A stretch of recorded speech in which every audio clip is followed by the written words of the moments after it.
Hello friends. हम लोग राजस्थान लोक सेवा आयोग का पेपर सॉल्व कर रहे हैं और इसी कड़ी में हम लोग आज 6 पार्ट को सॉल्व करेंगे।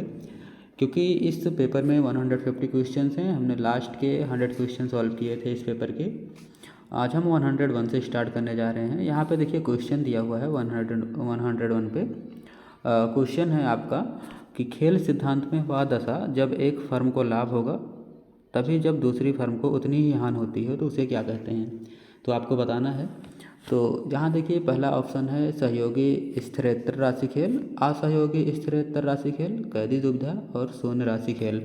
देखिए खेल जो सिद्धांत है वह दशा होती है जब एक फर्म को लाभ होगा तथा दूसरी फर्म को उतनी ही हानि होती है तो उसे शून्य राशि खेल कहते हैं। यहाँ पे इस कंडीशन में एक फर्म को तो जितना लाभ हो ही रहा है उतना ही दूसरी फर्म को हानि हो रही है, तो इस कंडीशन को हम शून्य राशि खेल कहते हैं। और शून्य राशि को स्थिर राशि इसलिए कहा जाता है क्योंकि दोनों खिलाड़ियों के लाभ में खेल के दौरान परिवर्तन नहीं किया जाता है। तो अगर ऐसी कंडीशन में देखा जाए तो आपका ये जो फोर्थ आंसर है यहाँ पे शून्य राशि खेल आपका राइट आंसर हो जाता है। नेक्स्ट क्वेश्चन देखते हैं 102। यहाँ पे लिखा हुआ है कि निम्न में कौन से खेल सिद्धांत के हिस्से हैं। तो ये भी खेल सिद्धांत का एक क्वेश्चन है, तो आपको बताना है कि खेल सिद्धांत के हिस्से हैं। ए ऑप्शन दिया हुआ है यहाँ पे देखिए व्यूह रचना, खिलाड़ी, प्रतिबंध और प्रत्येक। यहाँ पे आपको सही उत्तर बताना है कि इनमें कौन सा हिस्सा है खेल सिद्धांत का। तो खेल सिद्धांत का हिस्सा इनमें से आपका ए, बी और डी है, अर्थात यहाँ पे 3 नंबर आपका करेक्ट हो जाएगा। आपको ये पता होना चाहिए कि खेल सिद्धांत किसने दिया था। आप ये एक अर्थशास्त्री हैं प्रोफेसर वान न्यूमन और मॉर्गन स्टर्न नाम के एक अर्थशास्त्री हैं। इन्होंने एक पुस्तक लिखी थी द थ्योरी ऑफ, इनकी पुस्तक का नाम है the theory of games and economic behaviour.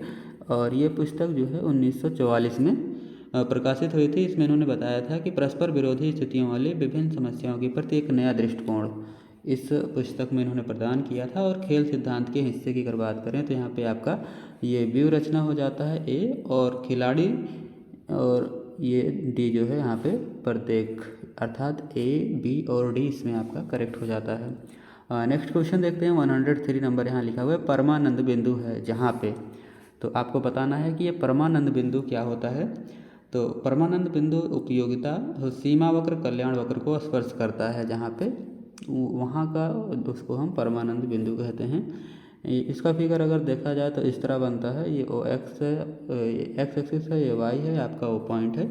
और ऐसी कंडीशन पे अगर हम देखें इधर ए का यूटिलिटी इंडेक्स इधर ड्रॉ कर लेंगे और इधर बी का यूटिलिटी इंडेक्स ड्रॉ कर लेंगे, तो ऐसी कंडीशन में जो यहाँ से टच करके जो जाता है इस पॉइंट को उन्होंने परमानंद कहा है। ये अधिकतम संतोष बिंदु ये इसको हम कह सकते हैं जहाँ पे उपयोगिता सीमा वक्र, ये जो हम उपयोगिता सीमा वक्र यहाँ पे ड्रॉ कर रहे हैं, ये इसी को जो दो व्यक्तियों के एक मिनट, ये जो उपयोगिता सीमा वक्र है ये कुल मिला के इसको जो टच करेगा तो जिस बिंदु पे टच करता है वही आपका परमानंद बिंदु होता है। कहने का तात्पर्य यही है। नेक्स्ट क्वेश्चन देखते हैं 104 नंबर क्वेश्चन। यहाँ पे देखिए लिखा हुआ है कि पैरेटो के अनुकूलतम तथा अधिकतम सामाजिक कल्याण प्राप्त करने में मुख्य बाधा है। जो पैरेटो हैं इसमें अधिकतम सामाजिक कल्याण प्राप्त करने हो तो क्या बाधाएं हो सकती हैं आपको बताना है। तो ऑप्शन यहाँ पे दिया हुआ है अपूर्ण प्रतियोगिता का पाया जाना,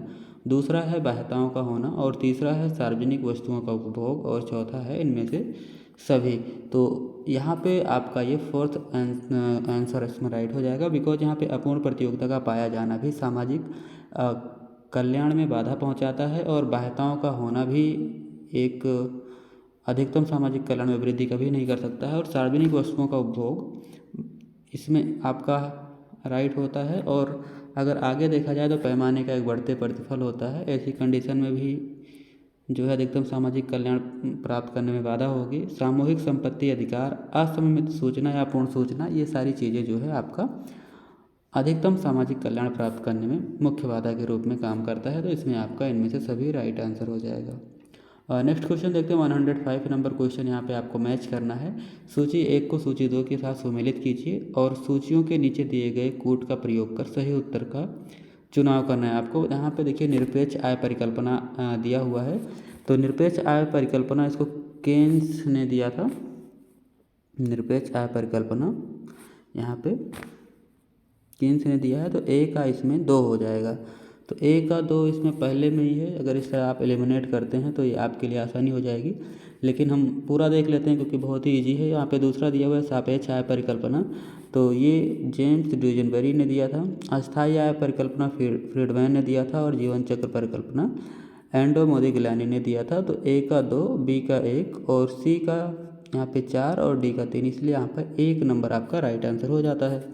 और नेक्स्ट क्वेश्चन देखते हैं 106 नंबर क्वेश्चन, उच्च स्तरीय मुद्रा के लिए गलत कथन कौन सा है। यहाँ पे आपको बताना है कि उच्च स्तरीय जो मुद्रा है उसके लिए गलत कथन कौन सा है। तो ये थोड़ा सा यहाँ पे आपको पढ़ना पड़ेगा। देखिए 1 नंबर ऑप्शन पे दिया हुआ है कि उच्च स्तरीय मुद्रा बैंकों, जमाओं के विस्तार और मुद्रा पूर्ति के निर्माण का आधार है। एक तो ये हो गया आपका पहला ऑप्शन, है ना। दूसरा कह रहा है या जनता के पास करेंसी और कमर्शियल बैंक के पास आरक्षितियों के रूप में विद्यमान है। और तीसरा कह रहा है उच्च स्तरीय मुद्रा की मांग का मुद्रा पूर्ति से विपरीत संबंध है। और फोर्थ नंबर यहाँ पे दे रहा है कि उच्च स्तरीय मुद्रा की पूर्ति में वृद्धि मुद्रा की पूर्ति में कमी लाती है। तो यही आपका इसमें गलत कथन है, ऑप्शन नंबर 4। तो आपका ये इसमें राइट हो जाएगा क्योंकि यहाँ पे गलत कथन पूछ रहा है, तो यही आपका सही हो जाएगा। और नेक्स्ट क्वेश्चन 107 अगर देखा जाए, 107 यहाँ पे लिखा हुआ है मुद्रा गुणक दर्शाता है। मुद्रा गुणक दर्शाता है, तो आपको बताना है कि मुद्रा गुणक मुद्रा की पूर्ति तथा उच्च शक्ति मुद्रा के बीच संबंध जो होता है वही मुद्रा गुणक द्वारा निर्धारित होता है। और मुद्रा गुणक जिसे हम एम से व्यक्त करते हैं, और मुद्रा की कुल पूर्ति तथा उच्च शक्ति मुद्रा का अनुपात जो है M/M/H होता है। तो इसमें आपका राइट आंसर ये जो सी है, उच्च शक्ति मुद्रा और मुद्रा पूर्ति के बीच संबंध, यही मुद्रा गुणक दर्शाता है। तो इसमें आपका 3 नंबर राइट हो जाएगा। नेक्स्ट क्वेश्चन देखते हैं 108 यहाँ पे दिया हुआ है उच्च स्तरीय मुद्रा जनता के पास करेंसी और कमर्शियल बैंकों के पास रिजर्व है। फिर से इसको अच्छे से पढ़िए। उच्च स्तरीय मुद्रा जनता के पास करेंसी और कमर्शियल बैंकों के पास रिजर्व है, बिल्कुल ठीक है। और कारण कह रहा है यदि उच्च स्तरीय मुद्रा की मांग स्थिर है, उसकी पूर्ति में वृद्धि गुणक को क्रियाशील करती है और परिणाम स्वरूप मुद्रा की पूर्ति में वृद्धि करती है। तो ए तथा आर व्यक्तिशः दोनों सही हैं। ए तथा आर दोनों सही हैं, आर ए का सही स्पष्टीकरण नहीं है। और ए सही है परंतु आर गलत है, ए गलत है परंतु आर सही है। तो यहाँ पे आपको बताना है। तो यहाँ पे जो आपका बी है अर्थात 2, ए तथा आर व्यक्तिशः दोनों सही हैं और आर ए का सही स्पष्टीकरण नहीं है, तो आपका ये इसमें राइट आंसर हो जाएगा। 109 क्वेश्चन पे देखिए लिखा हुआ है सूची 1 का सूची 2 के साथ आपको यहाँ पे मिलान करना है। तो मुद्रा की पूर्ति में वृद्धि से क्या होगा आपको बताना है। मुद्रा की पूर्ति में वृद्धि से क्या होगा, तो LM वक्र बाईं ओर सरकेगा और मुद्रा की मांग में वृद्धि से LM वक्र, एक मिनट, मुद्रा की पूर्ति में वृद्धि से LM वक्र बाईं ओर सरकेगा। और अगर मुद्रा की मांग में वृद्धि होती है तो ऐसी कंडीशन में LM वक्र दाईं ओर सरकेगा। और स्वायत्त निवेश में अगर वृद्धि हो रही तो IS वक्र बाईं ओर सरकेगा और बचत में वृद्धि से IS वक्र दाईं ओर सरकेगा। तो यहाँ पे देखिए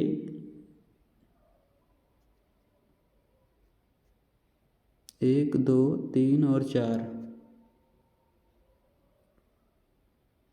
मुद्रा में पूर्ति से मुद्रा में पूर्ति में वृद्धि से LM वक्र आपका दाईं ओर सरकता है, एक मिनट, और मुद्रा की मांग में वृद्धि से बाईं ओर और स्वायत्त निवेश में वृद्धि से IS वक्र दाईं ओर सरक जाएगा और बचत में वृद्धि से ये, तो इसमें आपका ए नंबर करेक्ट हो जाता है। 110 देखिए ऑप्शन यहाँ पे दिया हुआ है, क्वेश्चन दिया हुआ है सरल क्लासिकी मॉडल में जो कि लोचपूर्ण मुद्रा मजदूरी की मान्यता पर आधारित है। सरल क्लासिकी मॉडल में जो कि लोचपूर्ण मुद्रा मजदूरी की मान्यता पर आधारित है, पूर्ण रोजगार आय के स्तर पर समग्र पूर्ति वक्र होता है। तो आपको बताना है ये पूर्णतः बेलोचदार होता है, परफेक्ट इनलास्टिक होता है, तो आपका ये इसमें करेक्ट हो जाएगा। नेक्स्ट क्वेश्चन देखते हैं 111 नंबर। पीगू प्रभाव किन दो महत्वपूर्ण मान्यताओं पर आधारित है? तो आपको बताना है कि पीगू प्रभाव किन दो मान्यताओं पर आधारित है। तो इसमें आपका ए नंबर जो ऑप्शन है लचीली मजदूरी तथा कीमत स्तर पे आधारित है। अगला क्वेश्चन देखते हैं। सैमुअल्सन व्यापार चक्र मॉडल में जब मूल्य अल्फा बराबर 0.5 और बीटा बराबर 3 हो तब होते हैं। तो ये एक इम्पॉर्टेंट क्वेश्चन है, इसको आपको देख लेना है क्योंकि उत्तर प्रदेश पीजीटी में ये क्वेश्चन पूछा गया था। तो इसमें आपको बताना है कि अगर अल्फ़ा का मूल्य अगर 0.5 होता है और बीटा का मूल्य आपका 3 होता है तो व्यापार चक्र कैसा होगा? पहला ऑप्शन है चक्रहीन पथ होगा, दूसरा स्थिर विस्तार वाले चक्र होंगे, या फिर विस्फोटात्मक चक्र अथवा प्रतिप्रबंधित होगा, या फिर चक्रहीन विस्फोटात्मक ऊपर जाता पथ होगा। इसमें आपका ये विस्फोटात्मक चक्र अथवा प्रतिपरिबंधित चक्र यहाँ पे आपका 3 नंबर ये करेक्ट हो जाएगा यहाँ पे, क्योंकि जब अल्फ़ा 1 मिनट यहाँ पे अगर हम इसकी व्याख्या करेंगे तो वीडियो काफ़ी लंबा हो जा रहा है, तो हम सिर्फ यहाँ पे आंसर देखने का प्रयास करेंगे और कोशिश करेंगे अन्य किसी वीडियो में हम इसकी व्याख्या करने का प्रयास करेंगे। नेक्स्ट क्वेश्चन हम यहाँ देखते हैं 113 नंबर यहाँ पे दिया हुआ है। डिवीजन बरी के अनुसार जब आय घटती है उपभोग समान दर से नहीं घटता, इसे क्या कहते हैं? तो एक इम्पॉर्टेंट क्वेश्चन है, इजी भी है। तो डिवीजन बरी कहते हैं कि जब आय घटती है तो उपभोग समान दर से नहीं घटता, इसको इन्होंने बताया है रचेट प्रभाव, इन्होंने इसको बताया। तो यहाँ पे ए जो आपका दिया हुआ है रचेट प्रभाव। और डिवीजन बरी के शब्दों में अगर देखा जाए तो किसी परिवार के लिए शुरू में अधिक खर्चे को रोकने की अपेक्षा ऊंचे स्तर से खर्चे घटाना अधिक कठिन होता है। इस प्रकार जैसे जैसे अगर आय गिरती जाती है और वैसे वैसे उपभोग गिरता तो है, उपभोग गिरेगा इनकम गिरने से, लेकिन आय की वृद्धि की अपेक्षा कम अनुपात में, क्योंकि उपभोग को बनाए रखने के लिए उपभोक्ता जो है वो व्यय करता रहता है। और दूसरी ओर जब समुत्थान की अवधि के दौरान आय बढ़ती है तो बचत में तेज़ी से वृद्धि के साथ उपभोग भी बढ़ता है। इसे ही इन्होंने रैचेट प्रभाव की संज्ञा दी है। तो इसमें आपका ए नंबर करेक्ट हो जाएगा। और नेक्स्ट क्वेश्चन देखते हैं 114 नंबर यहाँ पे दिया हुआ है कि जब राष्ट्रीय आय बढ़ती है तो आर्थिक कल्याण में वृद्धि होती है। जब राष्ट्रीय आय बढ़ती है तो आर्थिक कल्याण में वृद्धि होती है। ठीक है, आर्थिक कल्याण केवल आय की मात्रा पर निर्भर नहीं करता बल्कि आय को अर्जित करने और उसके व्यय करने के ढंगों पर भी निर्भर करता है। तो आपको बताना है कि कथन और कारण आपस में एक दूसरे से रिलेट हैं, सही व्याख्या करता है या स्पष्टीकरण नहीं है, बताना है आपको कौन सा इसमें करेक्ट है।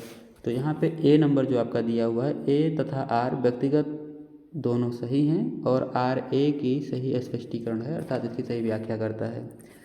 एक नंबर इसमें सही हो जाएगा।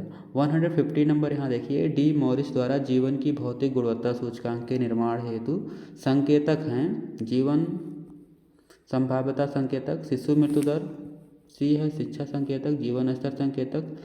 आपको बताना है कि भौतिक गुणवत्ता सूचकांक जो डी मॉरिस ने दिया था इसमें कौन सा संकेतक है? तो ये तीनों है यहाँ पे।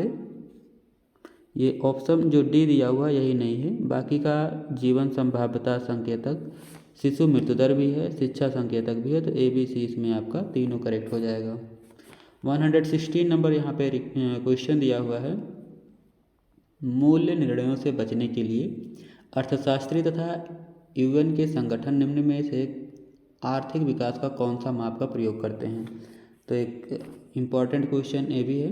तो क्वेश्चन बताना है, मूल्य निर्णयों से बचने के लिए अर्थशास्त्री तथा यूएन के संगठन निम्न में कौन सी आर्थिक विकास का कौन सा माप प्रयोग करते हैं? तो आपको ये बताना है। तो यहाँ पे जो प्रति व्यक्ति सकल राष्ट्रीय उत्पाद है इसी को ये लोग मापने के लिए प्रयोग करते हैं। तो 3 नंबर जो है यही आपका सही हो जाएगा। 117 नंबर यहाँ पे देखिए लिखा हुआ है, कुजनेट्स के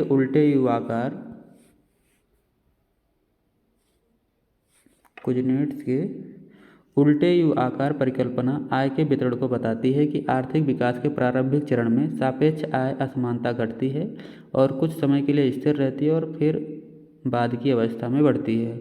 और दूसरा नंबर यहाँ पे दिया हुआ है, सापेक्ष आय असमानता बढ़ती है और कुछ समय के लिए स्थिर होती है और बाद की अवस्था में घटती है। तो तीसरा ऑप्शन यहाँ पे दिया हुआ है सापेक्ष आय असमानता घटती है और फिर स्थिर हो जाती है।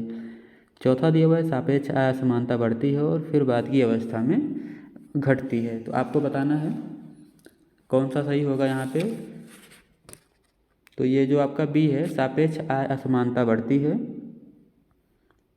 कुछ समय के लिए स्थिर रहती है और बाद की अवस्था में घटती है। तो आपका यहाँ पे 2 नंबर राइट हो जाएगा।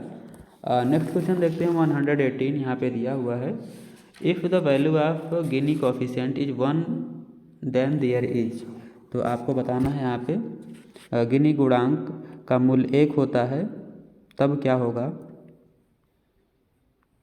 तो अगर गिनी गुणांक का मूल्य 1 होता है तब आय में पूर्ण असमानता 1 नंबर यहाँ पे ये सही हो जाएगा।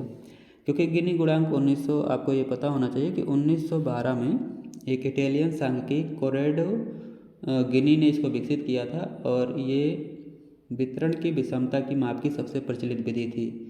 आय के वितरण की जो विषमता थी उसके माप की ये सबसे प्रचलित विधि थी और जो आय के प्रत्येक युग्म के बीच आय अंतर की माप करती है और यह वास्तविक लॉरेंज वक्र तथा निरपेक्ष समानता रेखा के बीच का क्षेत्रफल या निरपेक्ष समता रेखा के नीचे के संपूर्ण क्षेत्र के बीच अनुपात को प्रदर्शित करता है ना। इसका अगर फिगर देखा जाए, यह आपका पूर्ण समानता रेखा है, निरपेक्ष समता रेखा इसको हम कहते हैं, और ये आपका लॉरेंज कर्व है और ये जैसे जैसे दूर होता जाएगा इस समता रेखा से ये प्रदर्शित करता है कि आय की असमानता अधिक है और जैसे जैसे बिल्कुल इसके पास आता जाएगा तो हम ये प्रदर्शित करता है कि जो आय की असमानता है वो कम होती जा रही है। नेक्स्ट क्वेश्चन यहाँ पे देखते हैं कि एक आरेख चित्रण जो आय की असमानता की कोटि को दर्शाता है उसे कहते हैं। तो यहाँ पे जो लॉरेंज कर्व है यही आपका दिखाता है एक आरेख चित्रण जो आय की असमानता की कोटि को दर्शाता है। अभी मैंने थोड़ी देर पहले ही बताया पिछले वाले क्वेश्चन में, तो ये लॉरेंज कर्व है, इसको लॉरेंज कर्व कहते हैं और यही जो है आपका आय की असमानता की कोटि को दर्शाता है और ये पूर्ण इक्वलिटी रेखा जिसको निरपेक्ष समता रेखा भी कहते हैं। नेक्स्ट क्वेश्चन यहाँ पे दिया हुआ है 120 नंबर क्वेश्चन कि आय में वृद्धि और परिणाम स्वरूप विनियोग में वृद्धि के बीच के संबंध के संख्यात्मक मूल्य को कहते हैं। आय में वृद्धि और परिणाम स्वरूप विनियोग में वृद्धि के बीच संबंध के संख्यात्मक मूल्य को हम त्वरक कहते हैं। त्वरक जो था आपको ये पता होना चाहिए, फर्स्ट सेमेस्टर में है भी। 1917 में एक अर्थशास्त्री थे जे.एम. क्लर्क ने इसका प्रयोग किया था। त्वरक V और डेल्टा 1 T/डेल्टा y या पूंजी उत्पादन अनुपात, यह उत्पादन में संबंध परिवर्तन तथा निवेश में परिवर्तन पर निर्भर करता है। उत्पादन और निवेश में परिवर्तन पर निर्भर करता है। तो फ्रेंड्स ये हमारा 120 क्वेश्चन तक ये वीडियो 100 से 20 तक का रहा और आगे के वीडियो में हम लोग आगे के क्वेश्चन को सॉल्व करने का प्रयास करेंगे।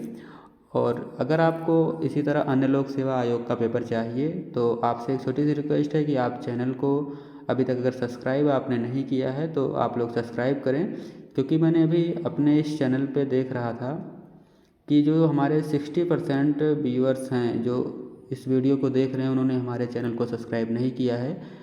आप लोग से एक छोटी सी रिक्वेस्ट है, अगर आप लोग चैनल को लाइक और सब्सक्राइब करते हैं तो हमें भी थोड़ा सा वीडियो बनाने के लिए एक तरह से सपोर्ट मिलता है। तो आप अगर वीडियो आपके लिए अच्छा है, अगर इसी तरह का वीडियो आप चाहते हैं तो वीडियो को लाइक करें और चैनल को सब्सक्राइब करें। अगले वीडियो में हम फिर मिलते हैं, जब तक के लिए नमस्कार।